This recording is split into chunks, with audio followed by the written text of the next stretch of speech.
반갑습니다. 윤쌤입니다. 한 주간 우리 주식시장은 어땠는지, 앞으로 어떤 업종이나 종목에 우리가 관심을 둬야 하는지 또 한번 여러분들과 정리해보는 시간 가지겠습니다. 지수를 먼저 한번 살펴보면 단기적인 공포감으로 인해서 지수가 한번 크게 폭락을 했었죠. 크게 하락을 하고 나서 공포에 대한 우려감이 사라졌습니다. 첫 번째는 우리 일본의 금리에 대한 이슈였습니다. 일본 금리가 상승한다고 발표를 하면서 일본 엔화를 빌려가지고 여러 시장에 분배되어 있는 큰 자금이 한 번에 빠져나가면서 세계 시장이 한번 폭락을 했었죠. 근데 다시 일본에서 금리에 대한 말을, 인상에 대한 말을 취소하면서 우려감이 해소되었고요. 그러면서 여러 가지 이슈가 다시 잦아드니까 시장이 반등하는 모습입니다. 그리고 경기도 침체될 거라는 우려감이 있었는데 지표가 계속 좋게 발표가 나면서 이것 또한 지수 반등을 이끌고 있지 않나. 그래도 앞에 제가 여러분들한테 말씀드렸던 것처럼 지수가 지금 이렇게 반등하고 있다고 하더라도 언제든지 아직 여러 곳곳에 공포감이 있거든요. 전쟁이라든지 아니면 금리도 인하한다고 기대감을 가지고는 있지만 어떻게 될지 모르고요. 그러니까 일단 매매는 하되 무리해서는 안 된다. 신용이나 대출을 이용한 레버리지는 좀 위험하다라고 봅니다. 상승 추세로 이어나가다가 단기적으로 강하게 단기 하락 추세를 만들었죠. 단기 반등이 나왔지만 이게 2차적으로 이렇게 꺾일 가능성, 우리가 정확하게 예측을 못하기 때문에 아직 이 추세가 이렇게 완전히 회복된 게 아니니까 여러분들이 요런 구간에서는 또 눌릴 가능성을 생각해서 레버리지를 쓰는 건 위험하다 이렇게 봅니다.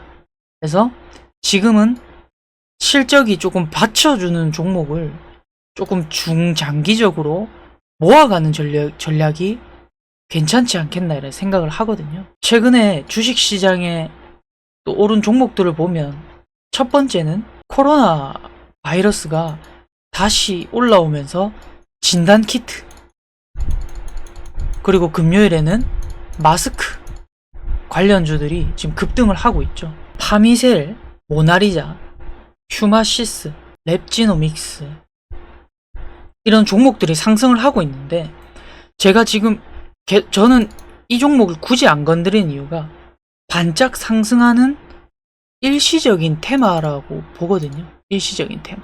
그러니까 차트 자체가 이미 큰 하락 추세에서 기울어져 있는 상태에서 반짝 반등하기 때문에 이 종목 자체가 이런 식으로 올라갈 거라고 저는 일단 생각을 안 합니다. 그리고 매매를 하지 않을 거고요. 왜냐하면 리스크가 너무 큽니다. 우리가 이 종목이 장기적으로 올라갈 거라고 기대하고 매매를 하기에는 뭔가 근거 같은 것들이 너무 부족해요. 그래서 이런 종목들은 단기적으로 반짝하고 다시 제자리로 이어져서 하락 추세로 갈 가능성이 크기 때문에 이런 구간에서는 여러분들이 하지 않는 게 돈을 지키는 방법이다.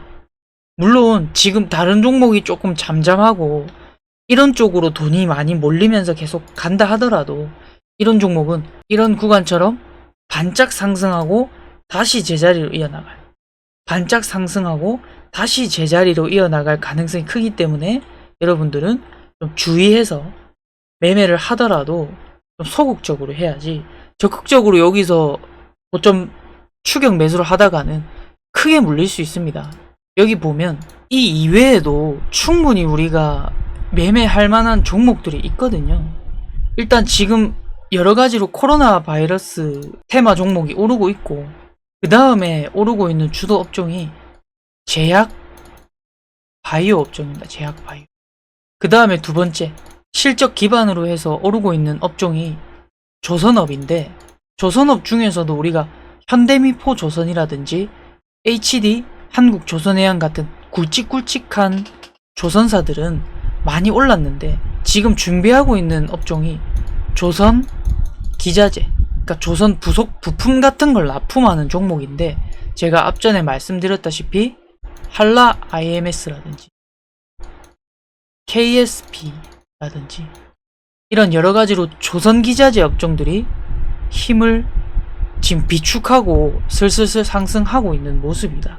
그래서 이런 쪽으로 실적이 조금 몇 분기 더 잘 나올 종목으로 담아가는 게 좋겠고, 그 다음에 세 번째는 화장품 업종인데, 화장품 업종은 지금 너무 많이 오른 구간이기 때문에 여러분들이 매수세가 강력하게 붙을 때 돌파 매매로 해서 따라잡는 게 좋겠다, 이런 말씀을 드렸었습니다.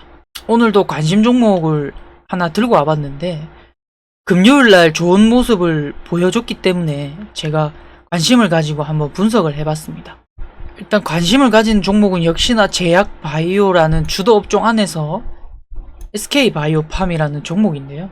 SK바이오팜이라는 종목은 2020년도 전부터 시작해서 매출액은 흑자로 계속 나오고 있지만 계속 영업이익이나 당기순이익 같은 거는 적자가 나오던 종목이었습니다. 근데 2023년도 4분기부터 체크해봐야 되는데 매출액이 갑자기 급증을 하기 시작하면서 1000억대 위로 올라오기 시작하면서 영업이익이 흑자 전환을 하게 됩니다. 여기서 흑자 전환을 하게 됩니다. 여러분들이 주식을 하면서 잘 봐야 될 게, 연속해서 적자였던 기업이 흑자 전환을 한다는 건 주가가 갑자기 급등할 수 있는 포인트가 되거든요. 앞전에 우리 조선업종 있죠?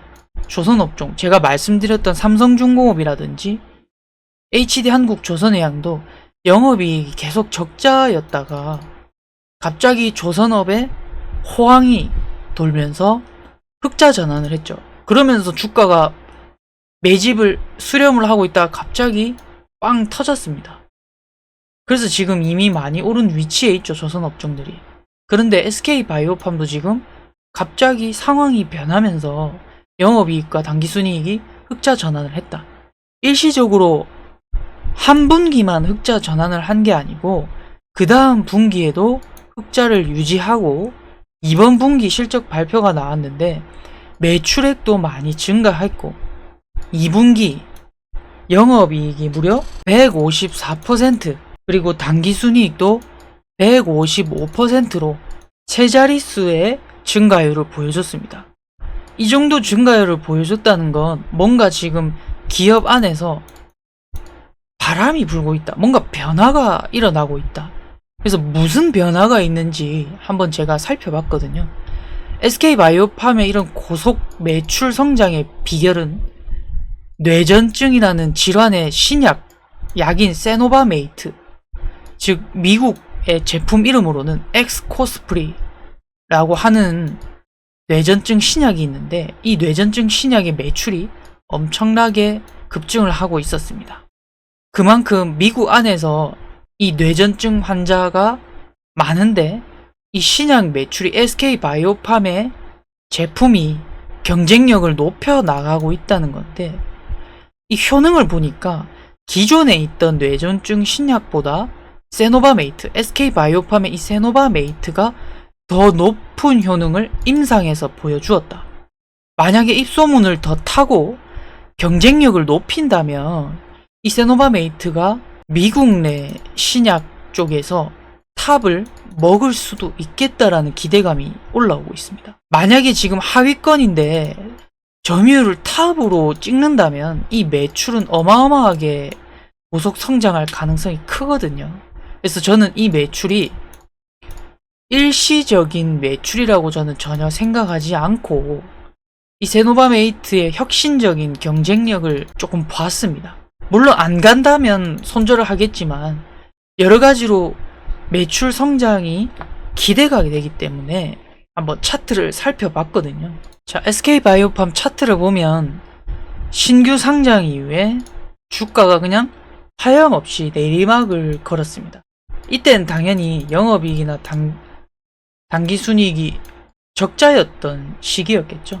그러다가 점점 더 이상 내려가지 않고 매도세가 멈췄다는 겁니다. 매도세가 더 이상 팔려고 하는 사람이 없고 바닥을 잡아 나가기 시작하죠. 근데 여기서 바닥을 잡는데 이 구간에서 박스권, 특정 구간에서 가격이 횡보하는 구간을 만들기 시작합니다. 저항이 있죠. 내려가지 않고 이 구간 안에서 박스권을 하다가 최근에 2분기 매출이 좋아졌다, 2분기 매출이 많이 나왔다, 이런 소식이 들리면서 이때는 시장이 빠졌으니까 어쩔 수 없이 장대 음봉이 나왔던 거고, 이거를 다 잡아먹어 올려주면서 거래량이 폭증하기 시작하죠, 이 구간에서. 그리고 이때까지 저항 구간이었던 가격 10만 4천원 가격대를 돌파해냅니다. 그래서 저는 앞으로의 매출 성장 기대감과 이제 차트가 바닥 구간에서 옆으로 오랜 시간 횡보하다가 저항을 돌파했다는 점을 좋게 보고요. 오히려 이런 구간이 우리가 매수로 따라 붙어야 되는 중요한 포인트가 아닌가, 이렇게 생각을 합니다. 그래서 저도 SK바이오팜을 지금 엄청 좋게 보고 있습니다. 물론 주가가 며칠 단기간에 너무 급하게 올랐기 때문에 이동평균선이랑 이격도가 벌어진 상태이니까 조금 조정이 나올 수가 있겠죠. 그런데 조정이 나올 수가 있겠지만 미래의 기대감을 봤을 때 이제 충분히 바닥 구간을 벗어나가지고 상승할 메리트가 있는 종목이다. 조정이 나오더라도 상승할 메리트가 있는 종목이다. 물론 이 종목이 뭐 여기까지 치고 갈 것이다, 이건 모르겠지만 이 매물대를 벗어났기 때문에 조금 더 추가 상승할 수 있지 않겠나. 그래서 우리가 추세를 보면서 매도 대응을 해볼만 하다. 기관, 외국인 기관 투신 연기금 사모펀드 쪽에서 개인은 주구장창 팔고 있고요. 기관계 세력들이 올려주면서 사고 있다. 그러면 더할 나위 없이 이 종목은 엄청난 메리트를 가진 거겠죠. 그래서 이 종목을 조금 모아가면 좋겠다, 이렇게 생각을 합니다. 메리츠 금융지주라는 종목인데 이 종목은 이미 너무 많이 올랐기 때문에 사실상 여러분들이 스윙으로 모아간다라는 느낌보다는 지금 이 종목도 단기적인 요 박스권, 몇 개월 동안 갇혀있던 박스권을 거래량이 조금 상승하면서 돌파를 해줬죠. 근데 이 종목이 신고가 돌파를 했고 메리트가 너무 좋습니다. 실적도 이번 상반기에 최대 실적을 냈는 데다가 실적도 좋은데 이 종목은 주주 환원율이 50% 이상이 된다. 이건 지금 미국에서 실시하고 있는 그런 정책의 수준이거든요. 우리나라에서는 거의 메리츠 금융지주가 선도하고 있다. 그래서 이 종목은 아마 장기 투자자들도 딱히 팔 생각도 안 할 것 같고 계속해서 지금 내년까지도 주주 환원에 대한 강력한 의지를 밝히다 보니까 이렇게 매수세가 자꾸 몰리고 있지 않나라는 생각이 듭니다. 이 종목도 마찬가지로 기관계 세력들이 쓸어 담고 있는 종목입니다. 그런데 이 종목은 아까 처음에 말했다시피 주가가 너무 높은 위치에서의 좀 부담스러운 자리이긴 합니다. 그죠? 물리면 크게 내려갈 수 있는 자리인데 그러니까 여러분들이 여기서 공격적으로 매매를 해보고 안 가면 추세 이탈 시에 손절을 생각해야겠죠. 가면 한 20% 이상은 좀 가주지 않겠나, 이런 생각을 하고 있거든요. 그래서 메리츠 금융지주도 지금 해볼 만한 종목이 딱히 테마성 종목이 아니라면 이런 실적주 위주로 담아야 되는데 SK바이오팜은 밑에서 담아가는 느낌, 메리츠 금융지주는 공격적으로 한번 돌파해 매매하고 안 가면 손절, 이런 느낌으로 가져가 봤으면 좋겠습니다. 자, 오늘도 한 2종목 정도 들고 와봤는데요. 앞전에 있는 우리 한라 IMS라든지 우리 바이넥스 같은 종목들은 지금 흐름이 좋기 때문에 여러분들이 계속 지켜봐야 될 종목입니다. 자, 오늘도 들어주셔서 감사하고요. 다음 주 우리 주식시장 잘 대응하고 여러분들 큰 수익 나셨으면 좋겠습니다. 대응 꼭 잘 하셔야 됩니다, 여러분들. 다음 주 영상으로 뵙겠습니다.